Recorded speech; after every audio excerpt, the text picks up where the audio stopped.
Mesdames, Messieurs, bonjour et bienvenue dans cette revue de presse. Comme prévu et annoncé, les ministres Eleonore Yaïla-Decan et Maounio Kakpo ont procédé ce lundi 20 juin 2020 à Koyagbe dans le Mono au lancement des épreuves du baccalauréat. Les journaux en parlent et livrent le point de la journée d'hier.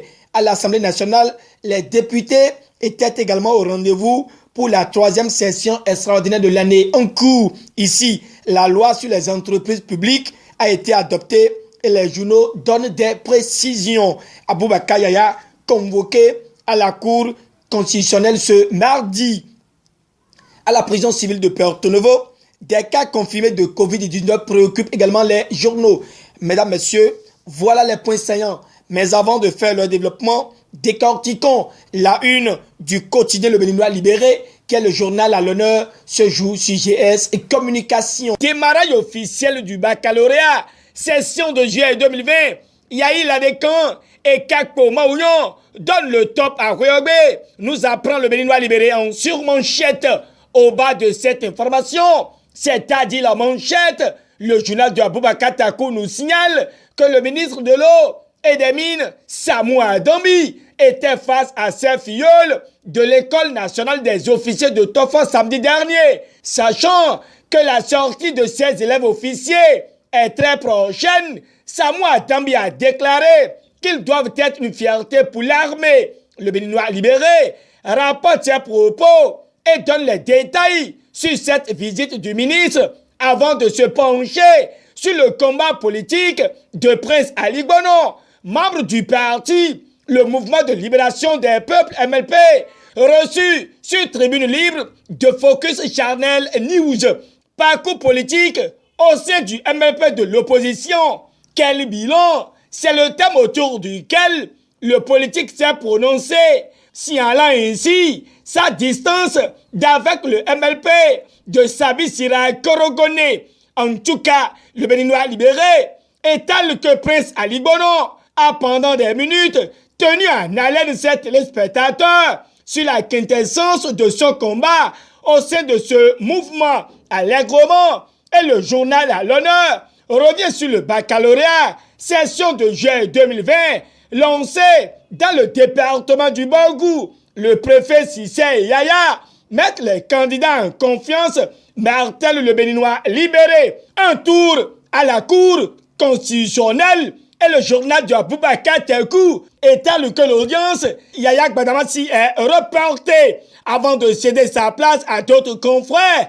Le Béninois Libéré révèle que plusieurs marins européens ont été enlevés au large du Bénin. La tribune de la capitale précise qu'ils sont 13 Ukrainiens et Russes a subi ce sort de la piraterie dans les eaux béninoises. Le matinal confirme le nombre de marins enlevés par les pirates avant de faire un tour à l'Assemblée nationale où la loi sur le fonctionnement des entreprises publiques a été adoptée. À en croire le défi d'une génération, les DG sont toujours nommés par décret un conseil de ministres. Mieux, un conseil d'administration de 3 à 7 membres pour gérer les sociétés d'État. Oui, c'est la loi numéro 2020-20 portant création, organisation et fonctionnement des entreprises publiques en République du Bénin qui donne, selon la nation, un nouveau départ pour les entreprises publiques. Toujours au Parlement, et Matin Libre mentionne que Nazer Sado revient à la charge concernant la loi sur les cérémonies ruineuses. Pendant ce temps, la fièvre du baccalauréat bat son plein sur l'ensemble du territoire national. Éducation, enfin un dossier sur fond d'un démarrage en douce avec les gestes barrières appliqués. Point par point, le canard révèle que les surveillants absents sont aussitôt remplacés. Des candidats officiels et libres ont manqué à l'appel, nous apprend Éducation. Les candidats aveugles et amblyophes composent au CG Segbe à Cotonou après le CG Koyogbe pour la phase officielle du lancement des épreuves. Les CG Bopa, Comé et Kweto à Bomé Kalavi ont reçu Yaïla-Decan et Kakpo et pris des questions de l'éducation, éducation informe que la correction des copies débutera le 3 août et la première délibération se fera le 12 août prochain. Le télégramme certifie que les résultats du baccalauréat session de juillet 2020 seront connus le 12 août prochain. Un tour à la prison civile de Porto Novo et le journal de Etienne Ouessou répond que des cas confirmés de Covid-19 ont été retrouvés. Selon les explications de l'auteur de l'article, 14 cas confirmés ont été enregistrés sur un échantillon de 7 personnes choisies au hasard.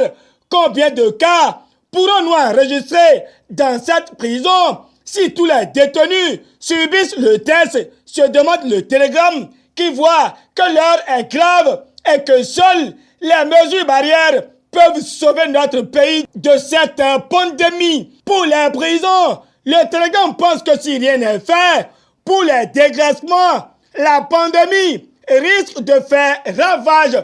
Toujours avec le télégramme et ce qu'il faut savoir sur les démocrates, le grand parti d'opposition en gestation est dévoilé. Matin Libre n'en fait pas cas, mais reste au Bénin avec les appels à l'espérance de l'ancien président. Nous allons vers la terre promise, a déclaré Nicéphore Soglo, toujours au Bénin. Et le journal d'Hubert Tito à Cotonou se prononce sur la présidentielle de 2021. Le mandat de Talon, prorogé de 2 mois, s'interroge le quotidien. Triste note en fin de cette revue de presse, car l'investigateur du jour nous apprend qu'il y a 2 morts, 3 blessés et un véhicule irrécupérable dans un accident à Cotonou, précisément à Papa, le samedi dernier. L'investigateur du jour confie que cet accident a été fatal pour une étudiante de l'université EPAC. Mesdames, Messieurs, ainsi s'achève notre deuxième rendez-vous de la semaine. Merci de votre bonne position gardée à nous suivre dans cette revue de presse. D'ici à là, portez-vous bien, au revoir et à demain.